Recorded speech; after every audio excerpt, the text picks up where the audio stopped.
ಜನವರಿ 17 ಮತ್ತು 18ರಂದು big boss grand finale ಕಡೆ ಗಮನಿಸ್ತಾ ಬಿಗ್ ಬಾಸ್ ಕನ್ನಡ ಫಿನಾಲೆಗೆ ಕ್ಷಣಗಣನೆ ಆರಂಭ. ಜನವರಿ 17 ಮತ್ತು 18ರಂದು ಬಿಗ್ ಬಾಸ್ ಗ್ರ್ಯಾಂಡ್ ಫಿನಾಲೆ. ಅಂತೂ ಇಂತೂ ಬಿಗ್ ಬಾಸ್ ಮನೆಯಲ್ಲಿ 15 ವಾರ ಕಳೆದಿರುವಂತ ಮಂದಿ 100 ದಿನ ಪೂರೈಸಿರುವಂತಹ ಸ್ಪರ್ಧಿಗಳಿಗೆ ಕಪ್ ಮೇಲೆ ಒಂದಿಷ್ಟು ಬಿಟ್ಟಿದೆ ಅವರಿಗೆ. ಬಿಗ್ ಬಾಸ್ ಸೀಸನ್ 12ರ ವಿನ್ನರ್ ಯಾರಾಗ್ತಾರೆ ಹಾಗಾದ್ರೆ?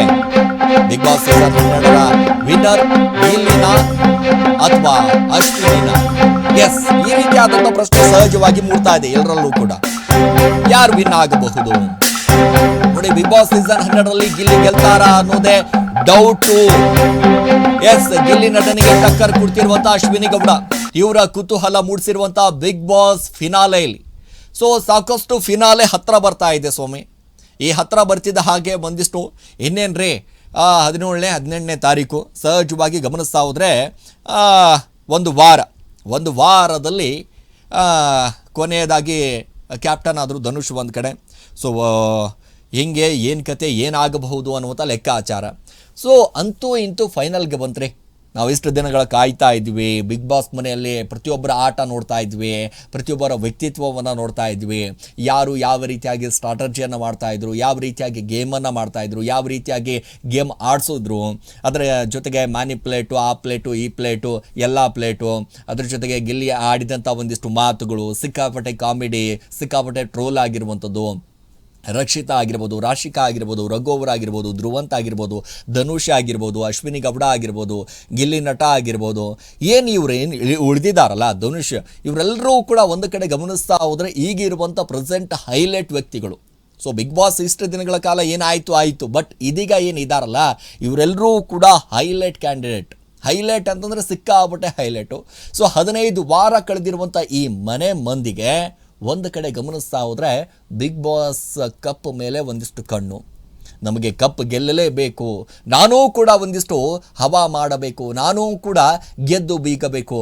ಏನು 11 ಸೀಸನ್ ಗೆದ್ದಿದ್ದವರ ಒಂದಿಷ್ಟು ಆ ಹವಾ ನೋಡಿದಂಥ ಸಂದರ್ಭದಲ್ಲಿ, ಹೊರಗಡೆ ಸಿಕ್ಕಿರುವಂಥ ಪ್ರೀತಿ, ಆ ಮನ್ನಣೆ ನೋಡಿದಂಥ ಸಂದರ್ಭದಲ್ಲಿ ನಾನೂ ಕೂಡ ಕಪ್ ಗೆಲ್ಲಬೇಕು ಅನ್ನುವಂಥ ಲೆಕ್ಕಾಚಾರದಲ್ಲಿ ಎಲ್ಲರೂ ಕೂಡ ಇವರಿದ್ದಾರೆ. ಸೊ ಹಾಗಾದರೆ ಯಾರಿಗೆ ಗೆಲ್ಲಬಹುದು? ಯಾರು ಬಿಗ್ ಬಾಸ್ ವಿನ್ ಆಗಬಹುದು? ಒಂದು ಕಡೆ ಬಿಗ್ ಬಾಸ್ ವಿನ್ ಇವರೇ ಆಗ್ತಾರೆ ಅಂತ ಹೇಳೋಕ್ಕೂ ಕೂಡ ಆಗೋದಿಲ್ಲ.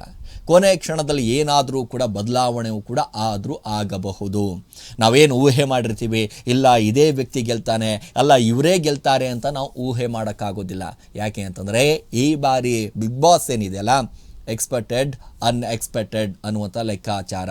ಸೊ ಹಾಗಾಗಿ ಇವರನ್ನೇ ನಾವು ಗೆಲ್ತೀವಿ ಅನ್ನುವಂಥ ಲೆಕ್ಕಾಚಾರದಲ್ಲಿ ಇದ್ದಂಥ ಕೆಲವೊಂದಿಷ್ಟು ಜನ ಇದೀಗ ನಾವು ಅಂದ್ಕೊಂಡಿದ್ವಿ, ಏನು 12 ಸೀಸನ್ಗಳನ್ನು ಒಂದು ಕಡೆ 11 ಸೀಸನ್ಗಳನ್ನು ಗಮನಿಸ್ತಾ ಇದ್ವಿ ಅಲ್ಲ, ಹನುಮಂತ ಆಗಿರ್ಬೋದು, ಆ ಸೀಸನ್ನಲ್ಲಿ ಆಗಿರುವಂಥ ಕಾರ್ತಿಕ್ ಆಗಿರ್ಬೋದು, ಆ ಸೀಸನ್ ನೋಡ್ತಾ ಹೋದರೆ ಪ್ರತಿಯೊಬ್ಬರು ಕೂಡ, ಯಾಕಂದರೆ ಈ 10ನೇ ಸೀಸನ್ನ ಬ್ರೇಕ್ ಮಾಡಬೇಕು, ಆ ರೆಕಾರ್ಡ್ ಬ್ರೇಕ್ ಮಾಡಬೇಕು ಅಂತ 11ನೇ ಸೀಸನಲ್ಲೂ ಕೂಡ ಒಂದಿಷ್ಟು ಆಯಿತು.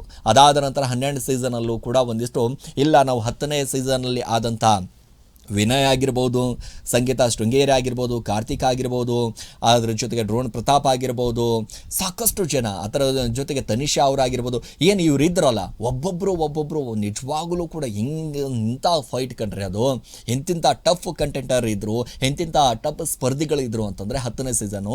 11ನೇ ಸೀಸನಲ್ಲೂ ಕೂಡ ಒಂದು ಕಡೆ ಗಮನಿಸ್ತಾ ಹೋದರೆ ಇಲ್ಲಪ್ಪ ಹಂಗಾಗುತ್ತೆ ಅಂತ ನಾವು ಅಂದ್ಕೊಂಡಿವಿ. ವೈಲ್ಡ್ ಕಾರ್ಡ್ ಎಂಟ್ರಿ ಕೊಟ್ಟಂಥ ಹನುಮಂತ ಕಪ್ಪು ಗೆದ್ಕೊಂಡು ಹೋದ. ಅದಾದ ನಂತರ ಈ ಬಾರಿ ಬಂದಿರುವಂಥ ವೈಲ್ಡ್ ಕಾರ್ಡ್ ಎಂಟ್ರಿಗಳೇನಿದಾರಲ್ಲ, ಒಂದು ಕಡೆ ಗಮನಿಸ್ತಾ ಹೋದರೆ ರಘು ಅವರು ಕೂಡ ಸಿಕ್ಕಾಪಟ್ಟೆ ಕಾಂಪಿಟೇಟರು, ಅವರು ಕೂಡ ಗೆದ್ದು ಬೀಗಬಹುದು ಅನ್ನುವಂಥ ಲೆಕ್ಕಾಚಾರದಲ್ಲಿ. ಮತ್ತೊಂದು ಕಡೆ ಇಲ್ಲ, ರಾಶಿಕಾ ಅವರು ಕೂಡ ಗೆಲ್ಲಬಹುದು, ರಕ್ಷಿತಾ ಕೂಡ ಗೆಲ್ಲಬಹುದು, ಕಾವ್ಯ ಕೂಡ ಗೆಲ್ಲಬಹುದು, ಇಲ್ಲಿ ಗಿಲ್ಲಿ ನಟ ಕೂಡ ಗೆಲ್ಲಬಹುದು, ಅಶ್ವಿನಿ ಗೌಡ ಅವರು ಕೂಡ ಗೆಲ್ಲಬಹುದು, ಧನುಷ್ ಕೂಡ ಗೆಲ್ಲಬಹುದು ಅನ್ನುವಂಥ ಲೆಕ್ಕಾಚಾರ. ಸೊ ಮತ್ತೊಂದು ಕಡೆ ಧ್ರುವಂತು ಕೂಡ ನೋಡಿ, ನಾವು ಧ್ರುವಂತ್ ಅವ್ರ ಬಗ್ಗೆ ಮಾತಾಡಲೇಬೇಕಾಗಿರುವಂಥ, ಯಾಕಂದರೆ ಫಸ್ಟ್ ಸೀಸನ್ನಿಂದ ಒಂದು ಕಡೆ ಗಮನಿಸ್ತಾ ಹೋದ ಅಂತಾರೆ, ಈ ಮೊದಲನೇ ವಾರದಿಂದ ಧ್ರುವಂತ್ ಆಡ್ತಾ ಇದ್ದಂಥ ಆಟಗಳಾಗಿರ್ಬೋದು, ಅವ್ರು ಯಾವಾಗಲೂ ಕೂಡ ನಾವು ಸಿಂಗಲ್ ಸಿಮ್ ಹಾಕೊಂಡ್ರಿ, ನಾನು ಯಾರ ಗುಂಪಿಗೂ ಸೇರಿದವನಲ್ಲ, ನಾವು ಅವ್ರ ಪರವಾನೂ ಅಲ್ಲ, ಇವ್ರ ಪರವಾಗಿನೂ ಇಲ್ಲ, ಹಾಗೂ ಇಲ್ಲ ಹೀಗೂ ಇಲ್ಲ, ಜೈ ಮಹಾಕಾಲ್ ಅನ್ನುವಂಥ ಲೆಕ್ಕಾಚಾರದಲ್ಲಿ ತಿರುಗುತ್ತಾ ಇದ್ದಂಥ ವ್ಯಕ್ತಿ. ನಿಜವಾಗ್ಲೂ ಕೂಡ ಬಿಗ್ ಬಾಸ್ ಮನೆಯಲ್ಲಿ ಅಂತಂದರೆ ಒನ್ ಮ್ಯಾನ್ ಶೋ ರೀತಿಯಾಗಿ ಯಾರ ಗುಂಪಿಗೂ ಸೇರಿದಂಥ ವ್ಯಕ್ತಿ ಅಂತಂದರೆ ಅದು ಧ್ರುವಂತು. ನಿಜವಾಗ್ಲೂ ಕೂಡ ಭಾಳಷ್ಟು ಹೆಮ್ಮೆ ಅನಿಸುತ್ತೆ ನಮಗೆ, ಭಾಳ ಖುಷಿ ಆಗುತ್ತೆ. ಯಾಕೆ ಅಂತಂದರೆ ಅವ್ರ ಗುಂಪಿಗೆ ಸೇರಿಕೊಂಡು ಗುಂಪು ಕಟ್ಕೊಂಡು ಸ್ನೇಹ ಮಾಡಿಕೊಂಡು ಹಾಗೆ ಮಾಡಿಕೊಂಡು ಹೀಗೆ ಮಾಡಬೇಕು ಅಂತಂದಿಲ್ಲ. ಯಾವಾಗಲೂ ಕೂಡ ಅಶ್ವಿನಿ ಗೌಡ ಅವರ ಜೊತೆ ಅವಾಗವಾಗ ಮಾತಾಡ್ತಿರ್ತಾರೆ, ಒಂದಿಷ್ಟು ಯಾವಾಗಲೂ ಕೂಡ ರೇಗಿಸ್ತಾ ಇರ್ತಾರೆ. ಅವರ ಮಧ್ಯದಲ್ಲೂ ಕೂಡ ಒಂದಿಷ್ಟು ಫೈಟ್ಗಳಾಗಿದೆ. ಆದರೂ ಕೂಡ ಆದರೆ ಧ್ರುವಂತ್ ಅವರ ಲೆಕ್ಕಾಚಾರನೇ ಬೇರೆ, ಇಲ್ಲಿ ರಘುವರ ವಿಚಾರವೂ ಕೂಡ ಬೇರೆ ಲೆಕ್ಕಾಚಾರನೇ ಇದೆ. ಯಾಕಂದರೆ ಅವ್ರು ಆಡ್ತಾ ಇರುವಂಥ ಗೇಮ್ ಆಗಿರ್ಬೋದು, ಅವರ ವ್ಯಕ್ತಿತ್ವ ಆಗಿರ್ಬೋದು, ಎಂಥ ಮನುಷ್ಯನೇ ಆದರೂ ಕೂಡ ಆ ಮುಗ್ಧ ಮನಸ್ಸು ಅನ್ನುವಂಥದ್ದು ಸಹಜವಾಗಿರುತ್ತೆ. ಅಂಥ ವ್ಯಕ್ತಿ 6 ಅಡಿ ಕಟ್ಔಟು ಹಾಗೆ ಹೀಗೆ ಅಂತ ಹೇಳ್ತೀವಿ ನೋಡಿ, ದೈತ್ಯವಾದಂಥ ಮನುಷ್ಯ. ಆದರೂ ಕೂಡ ಅವರಲ್ಲಿ ಇರುವಂಥ ಒಂದು ಮುಗ್ಧ ಮನಸ್ಸು ನಿಜವಾಗ್ಲೂ ಕೂಡ ಭಾಳಷ್ಟು ಖುಷಿ ಅನಿಸುತ್ತೆ. ಇನ್ನು ರಾಶಿಕಾ ಅವರ ಅವ್ರ ಬಗ್ಗೆ ಹೇಳಬೇಕು ಅಂತಂದರೆ ನಿಜವಾಗ್ಲೂ ಕೂಡ ಭಾಳಷ್ಟು ಖುಷಿ ಏನಪ್ಪ ಅಂತಂದರೆ ಟಾಸ್ಕ್ ಕ್ಯೂನು ಅಂತಲೇ ಹೇಳ್ಬೋದು. ಎಂಥ ಟಾಸ್ಕ್ ಕೊಟ್ಟರೂ ಕೂಡ ಗೆಲ್ತೀನಿ ಅನ್ನುವಂಥ ಲೆಕ್ಕಾಚಾರದಲ್ಲಿ ನೋಡಿ. ಮೊನ್ನೆ ತಾನೇ ಕೂಡ ಧನುಷ್ ಅವರ ಆಟದಲ್ಲೂ ಕೂಡ ಒಂದು ಕಡೆ ಗಮನಿಸ್ತಾ ಹೋದರೆ ಅವರು ಸಿಕ್ಕಾಪಟ್ಟೆ ಚೆನ್ನಾಗಿ ತುಂಬ ಅದ್ಭುತವಾಗಿ ಆಡಿದ್ರು. ಯಾವುದೇ ಗೇಮ್ ಕೊಟ್ಟರೂ ಕೂಡ ಆಡ್ತಾರೆ. ಇನ್ನು ಕಾವ್ಯ ಅವರ ವಿಚಾರ ಅಂತ ಬಂದಾಗ ಕಾವ್ಯ ಅವರು ಕೂಡ ಮಾತಾಡೋದ್ರಲ್ಲಿ ಸಿಕ್ಕಾಪಟ್ಟೆ ಕ್ಲಾರಿಟಿ ಇರುತ್ತೆ. ಯಾವುದೇ ಏನೇ ಮಾತಾಡ್ತಾ ಇದ್ದೀನಿ ಅಂತಂದಾಗ, ಯಾವ ವ್ಯಕ್ತಿ ಬಗ್ಗೆ ನಾನು ಮಾತಾಡ್ತಾ ಇದ್ದೀನಿ, ಯಾರ ಬಗ್ಗೆ ಮಾತಾಡ್ತಾ ಇದ್ದೀನಿ ಅಂತಂದಾಗ, ಈ ಬಾರಿ ಬಿಗ್ ಬಾಸ್ನಲ್ಲಿ ನಿಜವಾಗ್ಲೂ ಕೂಡ ಗೆಸ್ಸಿಂಗ್ ಸ್ಟಾರ್ ಅಂತಂತಂದರೆ ಅವರೇ. ಸೊ ಈ ವಾರದಲ್ಲಿ ಹೀಗೆ ಆಗಬಹುದು, ಸುದೀಪ್ ಸರ್ ಇದನ್ನೇ ಕ್ವಶನ್ ಕೇಳ್ಬೋದು, ಇದನ್ನೇ ಮಾತಾಡ್ಬೋದು ಅನ್ನೋದ್ರ ಬಗ್ಗೆ ಕೂಡ ಅವ್ರಿಗೆ ಗೊತ್ತಿದೆ. ಸೊ ಹಾಗಾಗಿ ಅವರು ಕೂಡ ಭಾಳ ಅದ್ಭುತವಾಗಿ ಒಂದಿಷ್ಟು ನೋಡ್ತಾರೆ. ಇನ್ನು ರಕ್ಷಿತಾ ಅವರ ಬಗ್ಗೆ ಮಾತಾಡಲೇಬೇಕಾಗಿರುವಂಥದ್ದು ಭಾಳ ಮುಗ್ಧತೆ, ಬೆಂಕಿಯಲ್ಲಿ ಅರಳಿದಂಥ ಹೂವು ಅದು. ಸೊ ಹಾಗಾಗಿ ಎಲ್ಲರೂ ಕೂಡ ಒಂದು ಕಡೆ ಗಮನಿಸ್ತಾ ಹೋದರೆ ರಕ್ಷಿತಾನೇ ಗೆಲ್ಲಬಹುದು, ರಕ್ಷಿತಾನೇ ಒಂದಿಷ್ಟು ವಿನ್ ಆಗಬಹುದು. ಯಾಕೆಂತಂದರೆ ಅವರ ಯಾವುದೇ ರೀತಿಯಾದಂಥ ಮನಸ್ಸಲ್ಲಿ ಅವರು ಬೇರೆಯವರಿಗೆ ತೊಂದರೆ ಆಗಬೇಕು, ಬೇರೆಯವ್ರಿಗೆ ಹಾಗೆ ಮಾಡಬೇಕು ಹೀಗೆ ಮಾಡಬೇಕು ಅನ್ನುವಂಥದ್ದು ಅವರ ಮನಸ್ಸಿನಲ್ಲಿ ಯಾವತ್ತೂ ಕೂಡ ಇಲ್ಲ. ಕಲ್ಮಶ ಅನ್ನುವಂಥದ್ದು ಇಲ್ಲವೇ ಇಲ್ಲ ಅವ್ರ ಮನಸ್ಸಲ್ಲಿ. ಸೊ ಯಾರೇ ಒಂದಿಷ್ಟು ನನ್ನ ಜೊತೆ ಜಗಳ ಮಾಡಿದ್ರೂ ಅವರಿಗೆ ಒಳ್ಳೆಯದಾಗಲಿ ಅನ್ನುವಂಥ ಲೆಕ್ಕಾಚಾರದಲ್ಲಿ ಭಾವಿಸ್ತಾರೆ. ಅವ್ರು ಏನಾದರೂ ಊಟ ಮಾಡಲಿಲ್ಲ ಅಂತಂದರೆ, ಅವರಿಂದ ಏನಾದರೂ ಬೇಜಾರಾಗಿದ್ದರೆ ಹೋಗಿ ಮಾತಾಡಿಸುವಂಥ ಕೆಲಸ ಮಾಡ್ತಾರೆ. ಸೊ ಈ ಬಿಗ್ ಬಾಸ್ ಮನೆಯಲ್ಲಿ ಇಲ್ಲ ಇವರು ಗುಂಪುಗಾರಿಕೆನ ಮಾಡ್ಕೊಬೇಕು, ಇವ್ರ ಗುಂಪಲ್ಲೇ ನಾವು ಇರಬೇಕು, ಅವ್ರ ಗುಂಪಲ್ಲೇ ನಾವು ಇರಬೇಕು, ವಿರೋಧಿಗಳನ್ನು ಯಾವ ರೀತಿಯಾಗಿ ಎದುರಿಸಬೇಕು ಅನ್ನೋದು ಕೂಡ ರಕ್ಷಿತಾಗೆ ಭಾಳ ಅದ್ಭುತವಾಗಿ ಗೊತ್ತಿದೆ. ಸೊ ಹಾಗಾಗಿ ಧನುಷ್ ಅಂತಂದಾಗ ಸಹಜವಾಗಿ ಒಂದಿಷ್ಟು ಕ್ಲಾರಿಟಿಯಿಂದಾಗಿ ಮಾತಾಡುವಂಥ ವ್ಯಕ್ತಿ, ಅವ್ರ ಕಡೆಯೂ ಬೇಜಾರಾಗಬಾರ್ದು, ಇವ್ರ ಕಡೆಯೂ ಬೇಜಾರಾಗಬಾರ್ದು ಅನ್ನುವಂಥ ಲೆಕ್ಕಾಚಾರದಲ್ಲಿ ಮಾತಾಡುವಂಥ ವ್ಯಕ್ತಿ ಅಂತಂದರೆ ಅದು ಧನುಷ್. ಸೊ ಇವರೆಲ್ಲರೂ ಕೂಡ ಒಂದು ಕಡೆ ಗಮನಿಸ್ತಾ ಹೋದರೆ ಒಂದೊಂದು ವ್ಯಕ್ತಿತ್ವ ಒಬ್ಬೊಬ್ಬರದ್ದಿದೆ. ಸೊ ಹಾಗಾದರೆ ಬಿಗ್ ಬಾಸ್ ವಿನ್ ಆಗೋದು ಯಾರ್ರೀ? ಹಾಗಾದರೆ ಬಿಗ್ ಬಾಸ್ ವಿನ್ ಮಾಡೋದು ಯಾರು?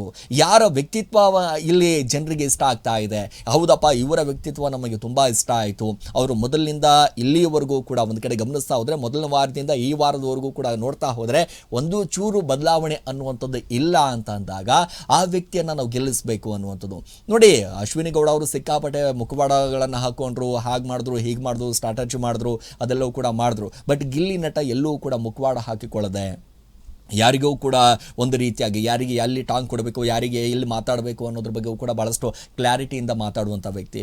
ಸೊ ಹಾಗಾಗಿ ಗಿಲ್ಲಿಯನ್ನು ಸಿಕ್ಕಾಪಟ್ಟೆ ಜನ ಇಷ್ಟಪಡ್ತಾ ಇದ್ದಾರೆ, ಅವರನ್ನು ಇಷ್ಟಪಡಲೇಬೇಕಾಗಿರುವಂಥ ಪರಿಸ್ಥಿತಿ ಈಗಿದೆ. ಯಾಕೆ ಅಂತಂದರೆ ಆ ಹಳ್ಳಿ ಹೈದನನ್ನು ಗೆಲ್ಲಿಸಬೇಕು, ಹಳ್ಳಿ ಮುಗ್ಧ ವ್ಯಕ್ತಿಯನ್ನು ನಾವು ಗೆಲ್ಲಿಸಬೇಕು.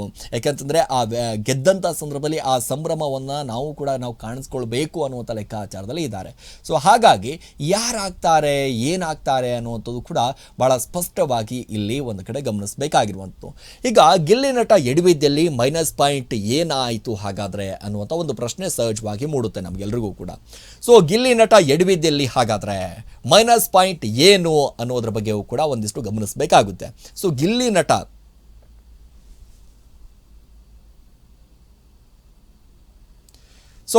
ನಟ ಎಡವಿದ್ದಲ್ಲಿ ಅನ್ನೋದ್ರ ಬಗ್ಗೆ ಒಂದು ಕಡೆ ಗಮನಿಸ್ತಾ ಹೋದರೆ ನೋಡಿ, ಗಿಲ್ಲಿ